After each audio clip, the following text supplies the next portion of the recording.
IL Café. We have you covered. A podcast on how technology drives innovation in the insurance industry. Good to have you join us on episode 2 of IL Café. I'm your host Sheetal, and the topic of conversation today is ESG and its impact on the insurance industry. Our guest on the podcast is Gopal Balachandran, Chief Financial Officer and Chief Risk Officer at ICICI Lombard. He's also a pioneer of excellence in financial reporting and corporate governance for India Inc. Now, let me tell you a little bit more about Gopal. He's been associated with ICICI Lombard for nearly 2 decades and wears several hats. He heads finance and accounts, investor relations, risk management, mid and back office investments, as well as internal control and loss minimization functions. He was also instrumental in ICICI Lombard becoming the first Indian non-life insurance company to be listed. And he's received wide acclaim and recognition for his work, including awards like the Financial Express Best CFO of the Year and the CFO 100 Award in different categories like risk management, cost management, and financial reporting. So on this episode of IL Café, gives me great joy to have Gopal tell us about that which is top of mind for insurance organizations across the world today, ESG. Thanks so much, Gopal, for joining us on IL Café. Welcome to the show, and how are you? Pretty good, Sheetal. Thank you.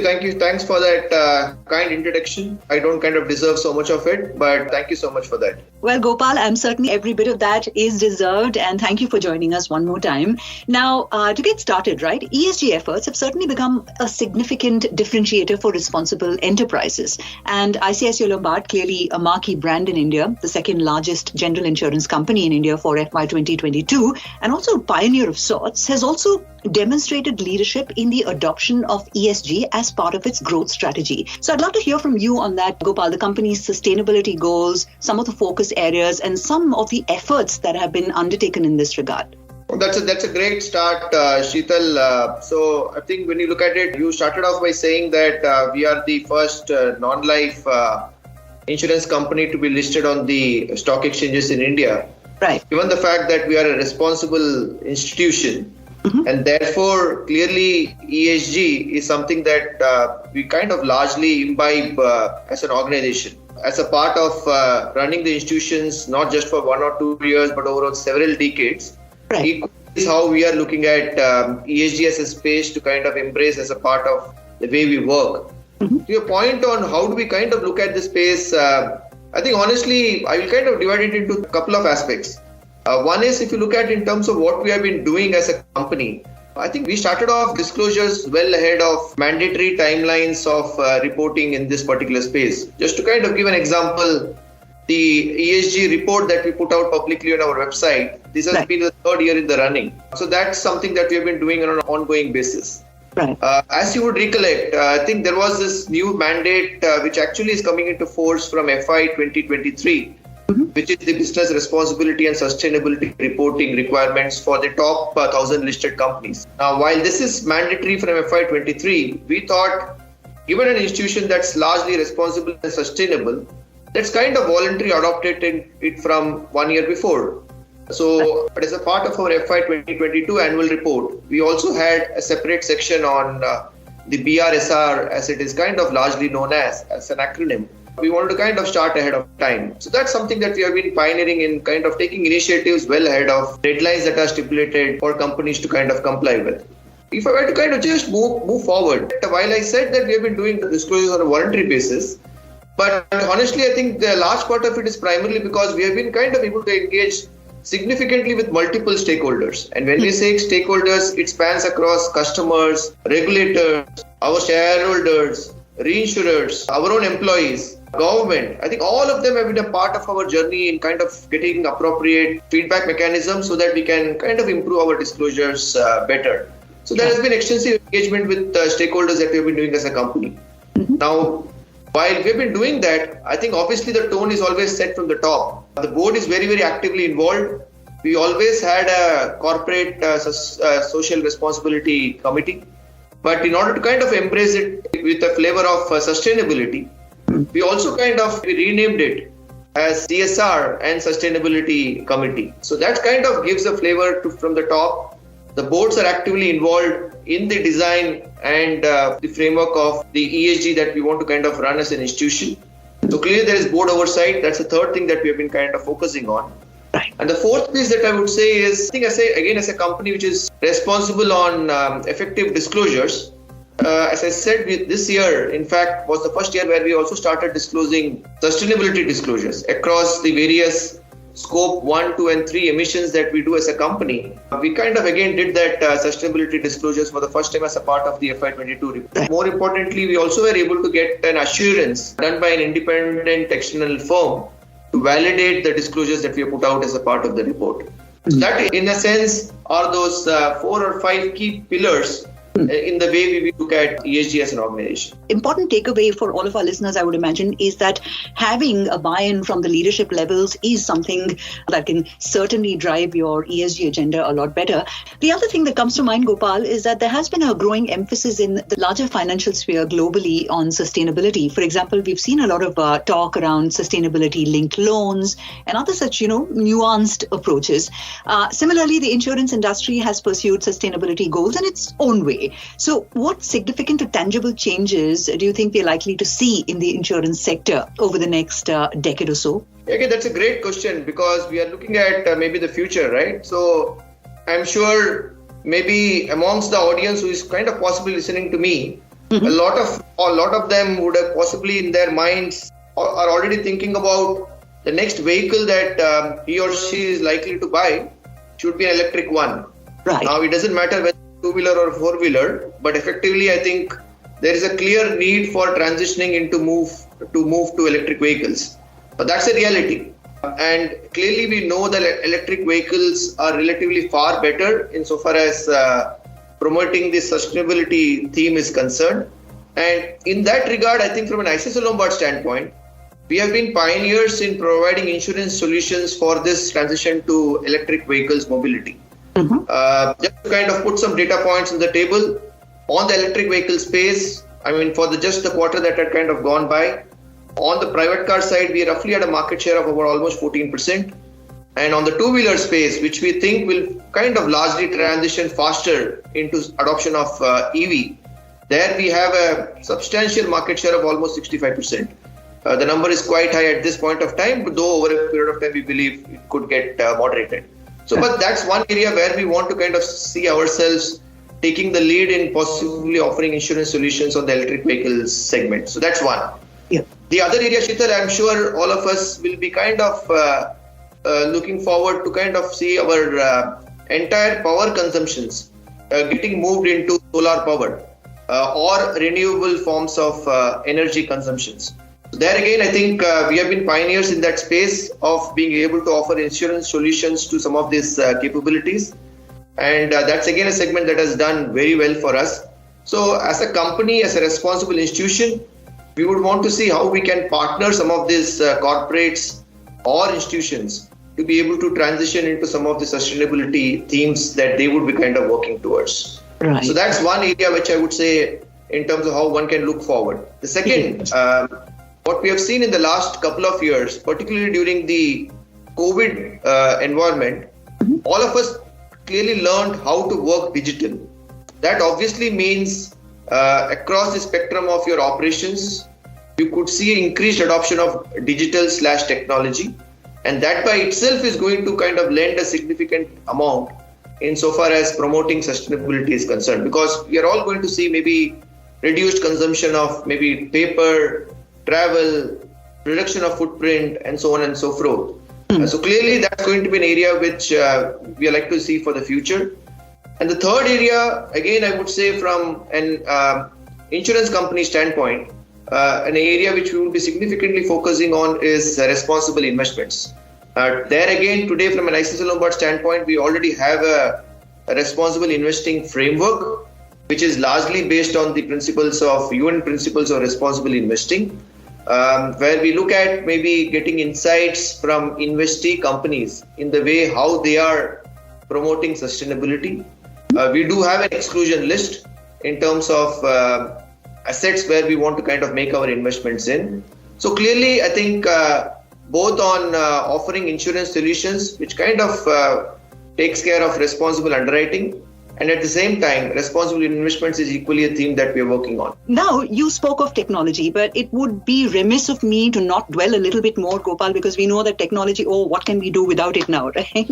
But I'm quite certain that ICICI Lombard has taken it to another level from the point of view how you've leveraged these innovations and also digitalization. What have you done in the organization? So from our standpoint, I think that when we talk of digital, it kind of cuts across the entire spectrum of the way we source policies, the way we service our claim proposition, and more importantly, the way we kind of digitize our internal processes. That's the way we look at digital/use of technology innovation across the various areas that we operate on. Right. Last couple of years, we had seen tough times on COVID environment, but over the last so many years of our operations, I think we have been a firm believer in technology. Right. Let me give you examples of how we are leveraging technology in the way we operate. Let me take a relatively simpler one, motor insurance. Mm-hmm. Now, all of us know as and when a claim happens, we are all in a hurry to get our claim serviced. That's what we want. We want our vehicles back at the shortest possible time. Now, there again, we take a lot of initiatives in making sure that we can speeden the process of survey of the vehicle. And in the process, the customer is able to possibly get the vehicle back on time. Over the last 7 years, I would say that we developed an app, InstaSpect app. Now, what this app essentially does is when a vehicle goes for survey at the garage is able to use the app, and through a live video streaming process, our experienced claim service managers who is sitting at a remote location is able to look at the video which is streaming live, and there is a voiceover that is happening between the claim service manager and the garage person. Mm-hmm. And in the process, you are able to significantly kind of be more efficient in the entire survey process. Mm-hmm. This has been a great enabler for us in processing the claims much faster. Right. And today, more than 85% of our claims that we settle on the motor own damage side uses this InstaSpect app. And in the process, we have been able to create customer delight in the way we settle claims on motor insurance. So that's one example of motor. Even on the policy buying process, many a times customers may tend to possibly miss the renewal date. So in the process, effectively, you may be without an insurance at the point of expiry of your last policy. But given the fact that you want to have a continuing insurance cover, there is a process which is called as break-in inspection, because you would want to see whether the vehicle was already having a damage at the time of the renewal process in case if you have missed the renewal date. There again, I think through the help of technology, we created an app by which the entire break-in process is quite seamless. The customer can actually undertake a self-inspection of the break-in process. And in the process, if everything is clean, it's a kind of a green channel for the renewal process to happen. So there again, I think a very large proportion of our break-in process is significantly done through use of digital/technology. And in the process, getting customer experience, which is positive. We move to health quickly. If you look at health, I think one of the things, again, we have been a firm believer of using technology in the health insurance space as well. The IL Take Care app, which is again something that we created to largely advocate the health insurance proposition, though increasingly we are expanding the products that we can offer through the app. But that's again a capability which significantly helps in the health insurance segment. One other example, if you're going to talk about on the uses of technology in the health side, is a typical pain point for a customer at the time of seeking a cashless authorization at the hospitals is always something that we generally get to hear about. Most of us would have faced that for unfortunate reasons in case if any of us have to get admitted at the hospitals. So there again, the use of technology, we significantly streamlined the entire cashless authorization process, which used to run into maybe a few hours, which obviously is a painful process for the customer. Today, with the help of AI, ML mechanisms, what used to take, as I said, more than 3-4 hours, the cashless authorization for a select set of procedures is down to less than 90 seconds. Again, I think a clear innovation that we were able to do on the technology side. The last time, Girish Nayak was here and he was telling about the cool ways in which technology is leveraged to offer value or deliver impact to all stakeholders and primarily, of course, customers in his particular case. And he spoke about CalScan and I was like, whoa, that samosa that I'm about to eat, you're going to tell me exactly how many calories it has. And now you're telling me about things like InstaSpec. It's all fascinating how, technology is helping us achieve this very, very important, objective for ICICI Lombard. But a lot of our listeners, I'm quite certain you too, Gopal, must have been wondering, why is Sheetal asking me so much about technology and where is the connection to ESG? So I'm coming to that now, Gopal. We need to dwell a little bit more because here is a country where you are certainly seeing people getting more and more comfortable in using tech in financial transactions and also in their investment options. Is this an accurate assessment according to you? Or would you say that this adoption that we talk about by consumers is still too nascent to actually contribute to the industry's sustainability efforts? In a sense, I'm asking you to connect the dots between your ESG efforts and technology adoption. When COVID happened, I think we all had to suddenly change the way we had to operate. We have been so used to operating in a physical world, we had to significantly transform ourselves into a digital world. And believe me, some of these capabilities were already available with us. It's just that we did not want to kind of possibly explore and make the best use of it. Today, the way most of the organizations would like to operate on is an hybrid environment. It should be a combination of both physical plus digital. Customers again have kind of learned, because they are used to availing different forms of services. Insurance is definitely one of them, and they have also kind of migrated themselves from doing it completely in a physical world into, I would say, more a hybrid environment of operating. So yes, your point is absolutely right. I think the customer preferences are clearly moving towards use of technology, use of digital as a way to operate. In our process of sustainability, where we are saying a large part of our offering will be made available through the digital means, we see a significant positive adoption from a customer standpoint as well. That's where when I look at it on the policy side, for example, we issue roughly close to 29 million policies on an annual basis. Of that, 97-98% of those policies do not even enter our office. So there is either capability created in the hands of the customer who is able to do the requirements on their own, or my intermediary or distributor is able to get it done through the customer again in a digital form. So clearly, I think customers are embracing digital/technology far better. And in the process, as you rightly mentioned, it has been a key enabler or contributor to the sustainability initiatives that any which ways we are focusing as an organization. Gopal, I was just thinking about it a few years ago, when there was talk of driving digital transformation across sectors and organizations. A lot of leaders spoke of how this is a function of culture. You need to have the right organizational culture to drive DT. And I think the same is probably true of ESG as well. One of the major hurdles that organizations will have to overcome is a lack of knowledge and skills in their best practices. So how does ICICI Lombard plan to train and equip its workforce to understand these important issues like sustainable finance, social and environmental risk management, and also the pivot towards sustainability as a differential element in customer value? How are we approaching this? Now, as an organization on the social responsibility side, that's an area where our employees actually volunteer for some of these initiatives. The one is, you obviously as an institution need to build a culture to embrace either social responsibility or ESG as a part of the way we operate. A lot of our employees have been kind of volunteering for some of these social initiatives that we have been running, and they say that we will take the lead in shaping up some of the agenda for the organization. So clearly there is already a cultural mindset in the employees to make sure that they embrace social responsibility. On the ESG front, again, we have taken employees taking the lead. On the E part of the framework, I think a lot of our employees have clearly demonstrated areas where we as an organization can kind of look forward for some of those elements to be kind of implemented. They've done it at their homes.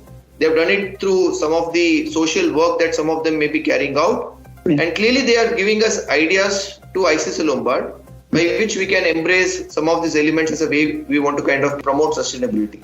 So that's clearly volunteering is one thing that's kind of already working as a culture for the institution. The second is capability building sessions that we undertake across spectrum of the organization. And more importantly, I think we always keep pushing our people to say that why don't we look at something each one of us can take the lead insofar as sustainability is concerned.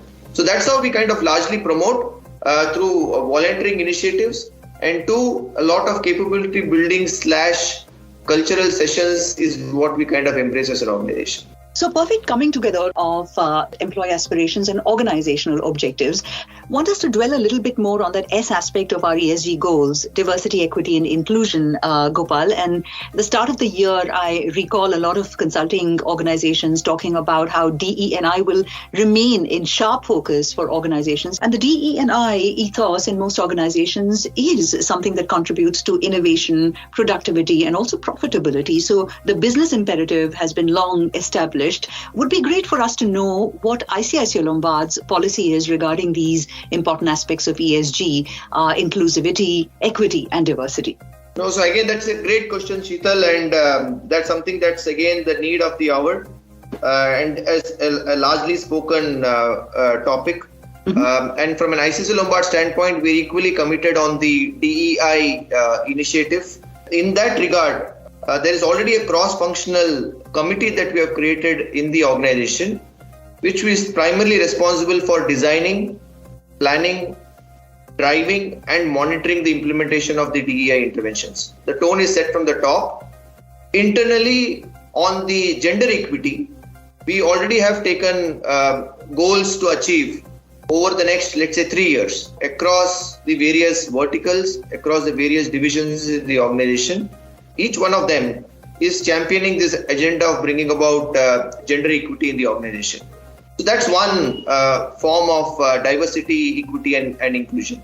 Mm-hmm. The second element is to also make sure that today when you look at the entire working environment, we need to embrace people of different work streams or people who have got different requirements to be able to contribute to the organizational sustainability initiatives. You need to create more a flexible way of operating for people so that you get people from different requirements a part of the organizational initiatives. And there again, I think from an ICICI Lombard standpoint, we launched flexi working, part-time working, which are all great enablers for us to be able to get the right set of talent who can contribute, as I said, insofar as the organizational growth is concerned. Even insofar as employee initiatives are concerned, we do carry out a lot of annual checkups, counseling programs, yoga sessions. So all in all, the whole objective is to make sure that DEI is pretty much a part and parcel of the organization. Right. I'm glad you also touched upon employee well-being as an important, pillar of all that you are building for the ESG strategy at ICICI Lombard, Gopal. Now, I want to go back to something that you had mentioned. Sometimes this idea just like chumkos in my head and then I have to ask. This has got to do with the, volunteer work and CSR that you spoke of. Would be wonderful for our listeners to get a sense of some of these flagship programs that you might have done, which made a big difference in several locations and communities. Tell us a little bit about the ICICI Lombard's sustainability agenda and CSR activities and how those two come together. I think for ICICI Lombard, social responsibility is something that we are quite cognizant of. And some of our initiatives in this space dates back almost close to 10 years. Right. And the reason why I'm saying this is we embrace social responsibility not just to meet the minimum regulatory stipulations that came in some time back, but for us, social responsibility is a way of operating. Right to safety. Right. Problem for us in India today is unfortunately a lot of people succumb to accidental deaths, and the primary reason for some of this is for whatever reason helmets are not being worn. So that's an area where we wanted to kind of step in, and there have been specifically designed helmets that has been crafted for use. Again, these helmets are being offered not only to the parent or the person who is kind of driving the vehicle. Sometimes you will also have the child sitting at the back. So we realized that, or maybe there was also a demand from some of the parents to say that why don't you also offer a helmet for the child as well. So these are specifically designed and crafted helmets that has been created in order to make sure that the country becomes a much better place to ride vehicles, and the extent of damage or the extent of unfortunate deaths could kind of be significantly minimized.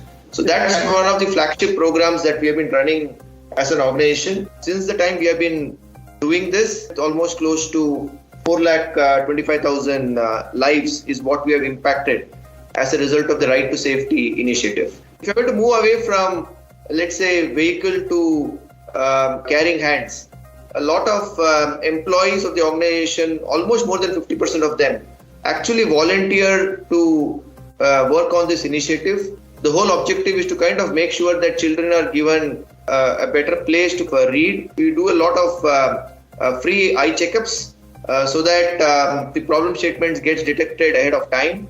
And in case for some reason, if any of the children needs spectacles, we also make those spectacles available as well. We have impacted more than 3,75,000 lives as a part of this pioneering effort that we have been doing over the last several years. The third area, which also contributes significantly to sustainability as well, is safe drinking water. We call it Niranjali. Again, we work with schools. The whole objective is to make sure that children get safe drinking water.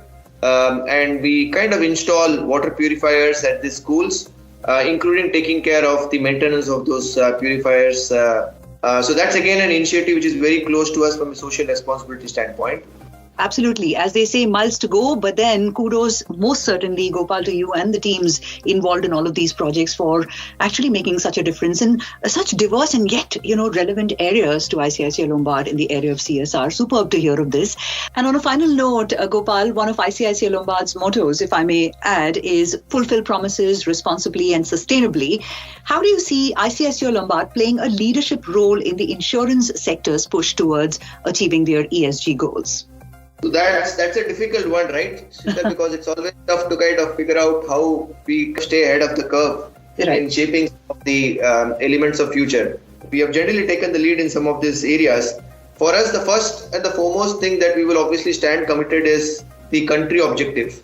And there we know clearly, I think as a country, they have already committed to become net zero by 2070. So obviously we will play a very, very vital role in being able to contribute to that particular element, which will help the country to kind of commit itself. The second, embracing digital, embracing technology, contributes a lot in the way we kind of promote a sustainable way of operating. And therefore, even when I said 97% of my policies are sourced digitally, there is still that 3% that's left out. And can I keep looking at area by area in figuring out how some of those elements can be kind of brought down? Third, can we step back and start contributing to the corporates in figuring out how we can minimize risk itself in the first place? For example, a fire incident. Fire incident happening for a particular corporate also results in challenges from a sustainability standpoint, or let's say from a pollution risk standpoint. Right. If you are able to meaningfully contribute or minimize some of the risk incidences, then in effect you are kind of promoting or contributing to the sustainability objectives. That's where we kind of worked on what we call as value-added services initiative over the last 8 years. And area by area, we have been looking at what typically causes a loss or what typically is a risk that an institution or a corporate could be facing. And in case if you are able to mitigate some of those losses, the possibility of a claim gets minimized, which actually kind of is environment positive, is the way we look at it.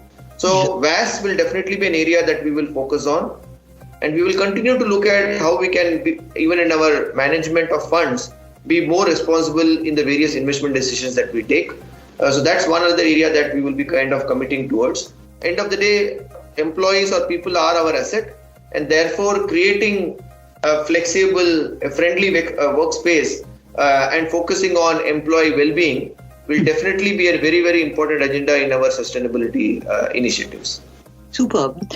And when I started out this conversation, Gopal, I realized that we are going to get some best practices, but I didn't realize that this is going to be a comprehensive look or insight into how ESG is being realized in a marquee brand like ICICI Lombard. And for that, we must thank you. Thank you so much for walking us through all of these various aspects of ESG, breaking them down into actions and behaviors, not just at the level of individuals, but also teams and the organization, and helping us connect those dots. Brilliant chatting with you, and hope to catch up with you again on IL Café. Thank you for being here. Thanks, Shidal. Thank you so much. Thanks, everyone.